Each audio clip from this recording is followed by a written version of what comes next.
Arsenal against Crystal Palace tomorrow. Let's hear from Mikel Arteta about the run of form that they've been on, but they've had a little break. And now, are they ready to go? We are recharged, we are full of energy and super motivated. The team is super motivated, and we want to attack the second half of the season with a lot of ambitions and with the understanding that the team is capable of big things, and they are convinced of that. I think it gives us the opportunity as well to look at things with a bit of perspective as well, to analyze what we've been doing, and we take a lot of positives from the first 6 months of the competition.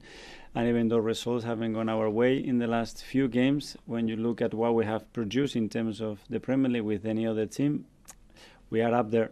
But if you don't produce the number of chances that we have created and expect that we create more than any other team in the league, for sure we're not going to score enough goals. But I love the players that I have and the way they work and the way they go about it, and that will come for sure. The question we said, okay, how do we score 5 goals every game?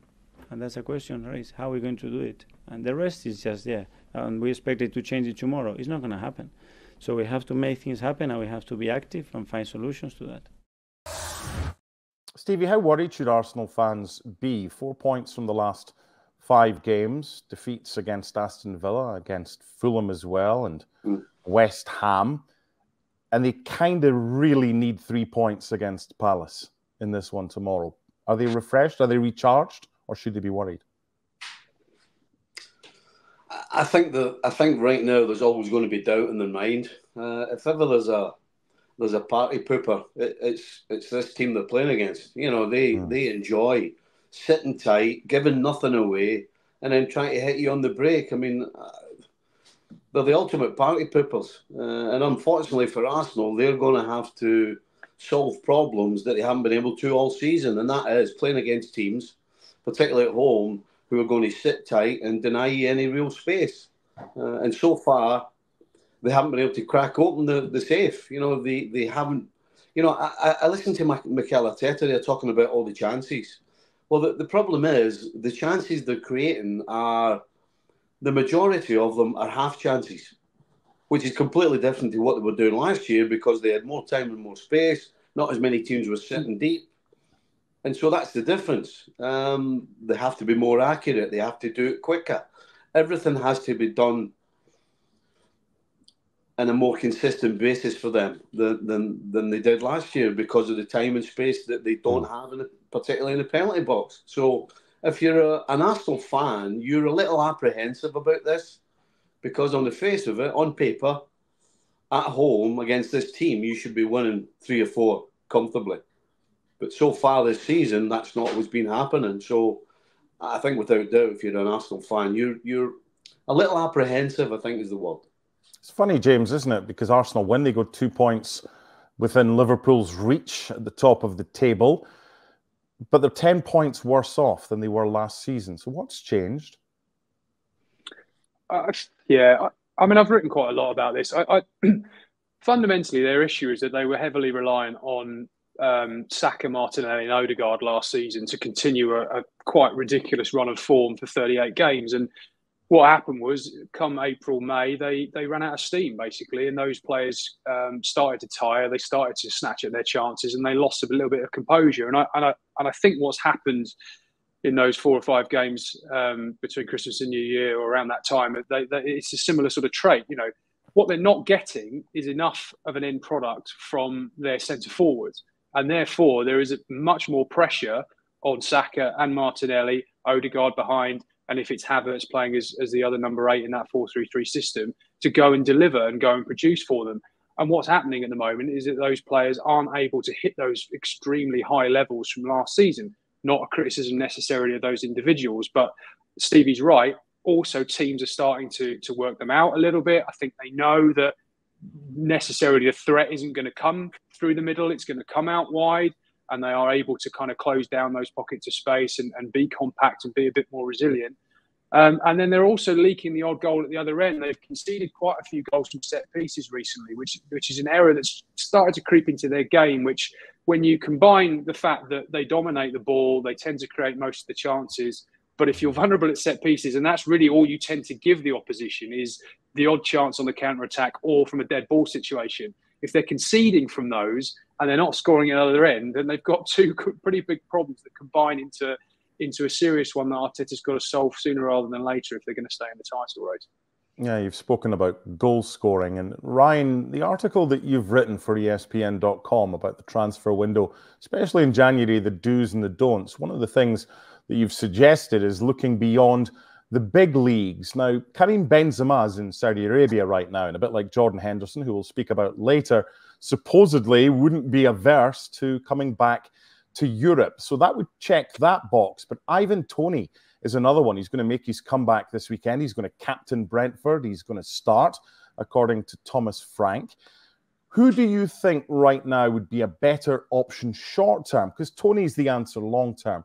But short-term for Arsenal, if they could get something done, what would be an easier deal to do you reckon, Ryan? Ivan Toney or Karim Benzema?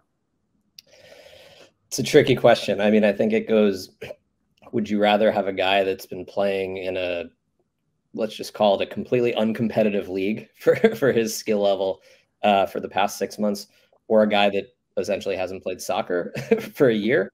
And then you get into Toney, because he's younger, because he's in the Premier League, is just going to be incredibly expensive. And you're dealing with Brentford, who I think are probably the savviest, if not the second savviest team in the transfer market after Brighton. But then on the other hand, you have Benzema playing for one of the public investment fund owned teams in Saudi Arabia. Probably will be harder to get him out of Saudi Arabia than it would be Jordan Henderson. So I don't know. I feel like both moves are, to me, I don't think, like, the bad month that Arsenal's had, they're not close enough to the title race to make a win now move like that. I think bringing in Benzema, who's going to be incredibly expensive, you have no idea how good he's going to be. If you were in first, if you had a 3-point lead on Liverpool and City, maybe it makes a little more sense.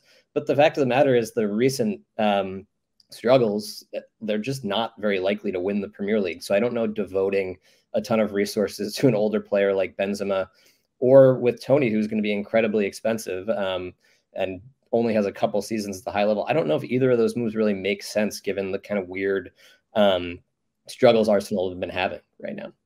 Stevie, do you expect Arsenal to sign a striker this transfer window? I don't think so. I don't.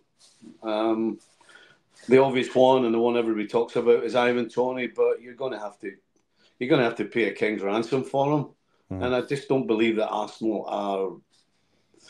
I think they have a plan, and I don't think it's about panicking on a January transfer window and emptying out your bank account. So I actually don't think they'll make a move. And as Ryan said, either one of the two that we're talking about actually is a bit of a gamble. Listen, Ivan Toney's got an incredible record in the Premier League. You know, he's basically won every other game, but that's playing for Brentford. I don't know whether the way he plays the game will fit in with Arsenal. So, yeah, I don't see them going out, and it probably cost them at least 80 mil to get him. And I'm not sure it's the right fit either. So I don't see it happening. I don't see Benzema either. I don't see them doing anything, to be honest. Final question goes to James before we start our Bournemouth-Liverpool preview on Sunday. You cover the London beat. You've got your ear to the ground there. Have you heard anything about potential interest? Or as Ryan was saying, Brentford would not be easy to deal with. They don't want to lose Ivan Toney. He might want to go to a bigger club. What are you hearing about any potential moves for Arsenal or for Ivan Toney? Yeah, well, so the situation as it stands is that, and I'm always wary of saying this on the 19th of January, but I don't think Arsenal are going to do anything this month. There's always the possibility that something could come late. I think they've got a little bit of headroom with FFP, but they don't have a lot. So they can't afford to do an Ivan Toney deal now unless they sell. And Ivan Toney's going to cost 80.